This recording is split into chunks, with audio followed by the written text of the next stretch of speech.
We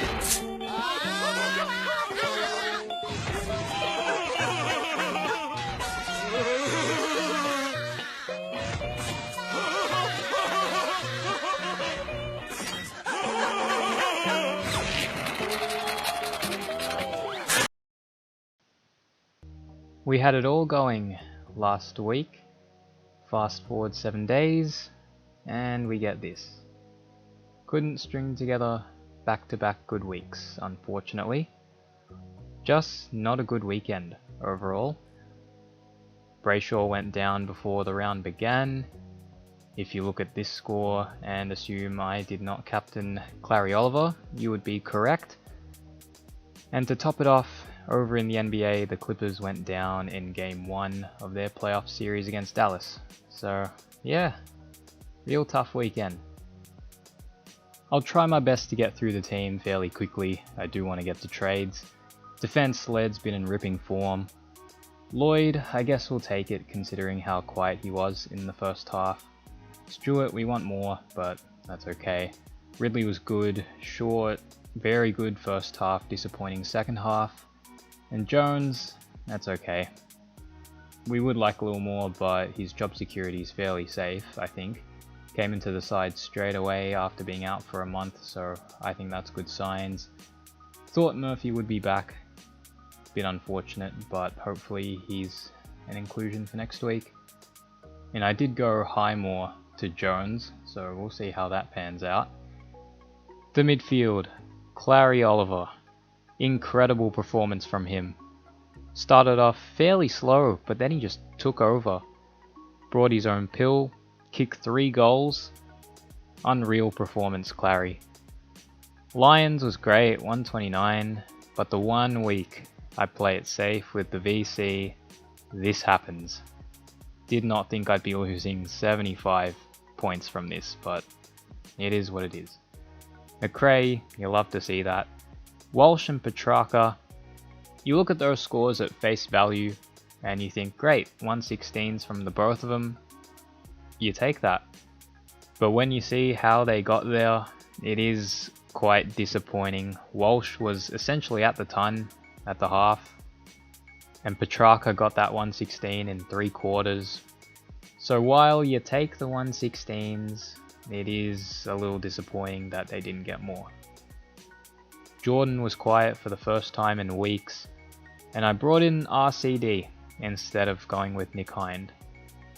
I felt that with the cash gen situation in my team, it would be a necessary move to bring in RCD late. Left me with 284k in the bank. I don't know what to make of the move, but we'll see in a couple weeks. And Poulter on the bench, he was good, kicked a big goal late, so that definitely boosted the score a bit. The Rucks, Grundy and Gorn, great, nothing more to say. Flynn, got another game, got to 350k, very good, and hopefully he can keep stringing together some games because he played pretty well alongside Mumford. And maybe that could mean he plays round 14 when both Grundy and Gorn are out. That would be pretty crucial. And the forward line, Zeeble and Hall played kick to kick in the back line. Impey, a good effort to get to 91 after a quiet first half. Dusty, he's done this a couple times this season where he's had a pretty solid first half and goes quiet in the second. Scott, I think he got concussed. That's very unfortunate, and with just the 18, he's got to go. Waterman came back, and I am a little bit disappointed. I guess my expectations were lifted a bit when I saw he was potentially going to get some mid-time. At least we got another price rise out of him. Hopefully he can keep his spot. Jones was fine, kicked 3 goals, and so did McCreary, 3 second half goals. So good from the both of them. Now with trades, I'm kinda torn on what I want to do, because I can't really make the moves I want to without trading players that I don't really want to trade. So Scott has to go, first and foremost. So the first trade would be Scott to Cody Waitman. The downside with him is that he's higher priced at 173k, but he's played very well in his 2 games, has a break even of -70, and a quick cash grab like that is something this side needs.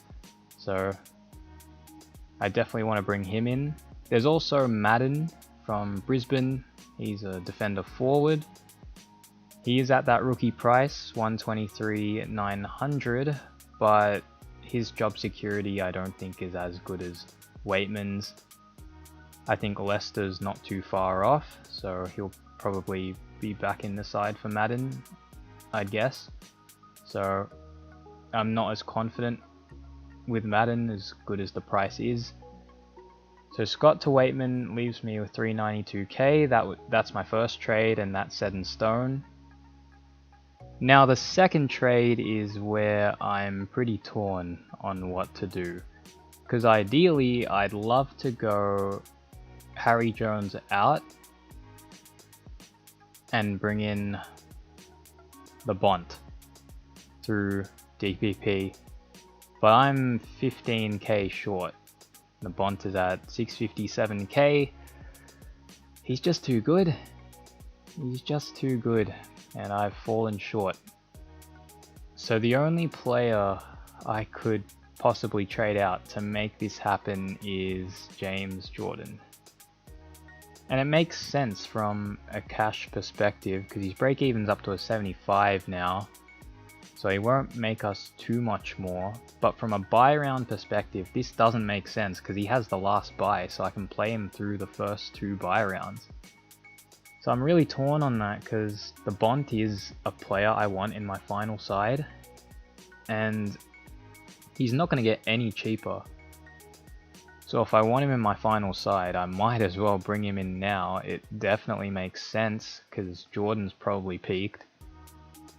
And even if he beats his break even, he probably won't go up that much anymore. And then you've got the Bont, whose break even's a 105. Probably beats that, the way he's been going. So it just makes so much sense from a cash perspective. So I don't know, that's a move I'd most definitely consider.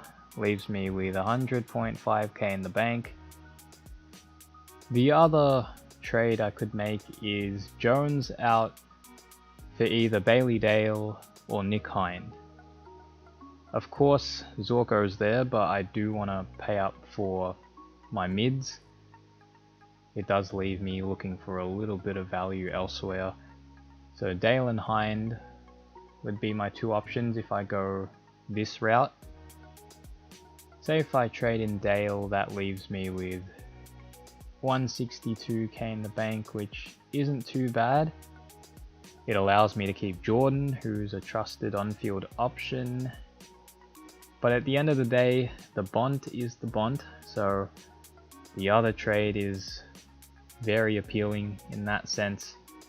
I'll really have to think about that one, but I'm not gonna do the trade yet. Next video, you'll probably see either the Bont, Bailey Dale, or Nick Hind in the side. I've barely used my Twitter in the past, but I do want to start using it more, so I'll probably post an update there on what trade I make. I'll leave a link to the Twitter in the description. Captains this week. The Dogs and D's play Friday night. That's going to be a really good one. If I trade in Bont, I'll probably make him VC. If not, probably McRae out of the 4 options I have. And captain, possibly Lions. I don't mind that. Maybe Grundy against Geelong. I'll think about that one. Grundy or Lions. We'll go Lions for now. Next week we'll look at buy structure a little bit more. If I trade in Bont, then I'm in all sorts for round 13. So we'll see. I've kind of waved it off a little bit, because I don't want to be trading in premiums just because of their buy. I want to be trading in players that I really want in my final side. Obviously, I still take buy rounds into account, but I'm not going to be trading in a premium just because they have the round 12 buy and it's going to help for that round. I want a player that I really want in my round 23 side, so that's just my thinking there. We'll look at the buys a little bit more next round review, but that will probably do it for this video. Hopefully you all had a much better week than I did. Good luck to you all for round 11, and I'll see you guys in the next video.